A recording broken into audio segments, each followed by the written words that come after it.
Well, if this isn't a sad sight, I don't know what is. Gaming room without any consoles. So I said previously that I would make new tutorials on how to hook everything up, and thanks to Hurricane Irma, I now have the chance. So you can see here a bunch of my consoles and cables and so on. So I am going to create a couple of videos where I will connect, or rather reconnect, everything back to the TV. I forgot to mention that all of the consoles will be hooked up to the same TV. It's a modern HDMI input TV. So we're going to start with the oldest consoles and then going up generation by generation. So right here you have, starting from left to right, you've got the Intellivision, you've got the Atari 2600 in the middle, and then on the far right you have the Atari 7800. Now these aren't exactly HDMI compatible. Instead, what they do is, you can see here, the Atari 2600 comes, the cable is hardwired into the machine, and you know, it kind of, if you're unfamiliar with this, it looks like a standard video cable, but it's not. It's actually RF, or radio frequency. So this thing actually plugs in to one of these little doodads. So this is called a RF adapter, female adapter, because the plug that comes out from the console is the male.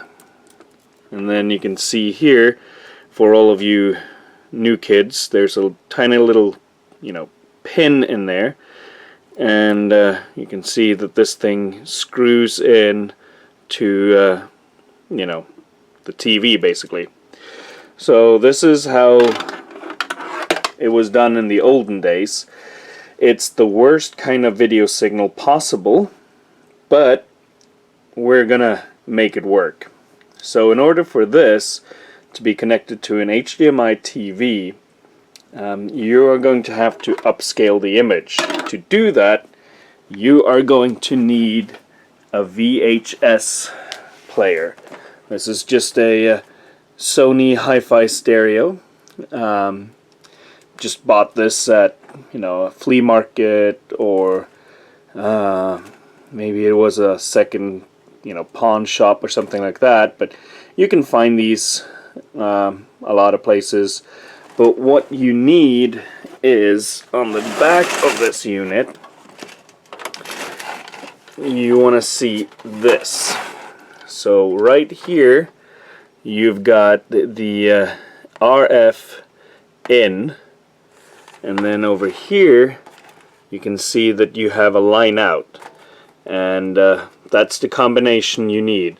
You don't need the the VHS to be actually operational, unless you plan to play some VHS tapes, but you do need a RF cable in and a composite line out, the red, white, and yellow. If you have that, you are good to go. From that point on, let's take this one step at a time. So I will connect these up to this unit right here, and then take next step from that. I forgot to mention one thing. This only has one input, but I have 3 consoles, all with their individual outputs. So what you need is one of these bad boys. These are incredibly hard to come by. It's basically a switch, but for some reason, if you go to Amazon or eBay or something like that, it's actually really difficult to find one of these. But you can see here I've got 3 inputs, so A, B, and C, and then the switches on the top, and then I got 1 output to TV. And that is just going to be hooked into the VHS, and now I can have all three consoles hooked up to the same VHS player, and all of them will then give the output through there. So let's get cracking. There's another thing I should mention, which is if you don't have the original video cable that comes with the unit, you can also just buy, just a regular S video cable. They will work just as well. In fact, a lot of times they work better because they're more sturdy, like this one right here. However, if you can't find one of those, you can also just use a standard composite cable and, just isolate the cable, and there you go. Hook that into your console, and then hook that into the RF, there you go, into the RF modulator switch, and you're good to go.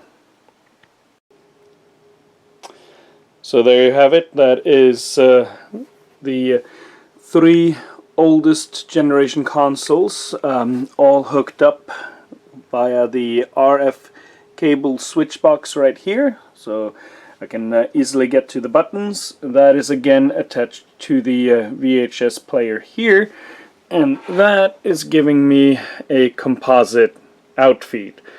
So next is going to be composite video, so that's going to be another video.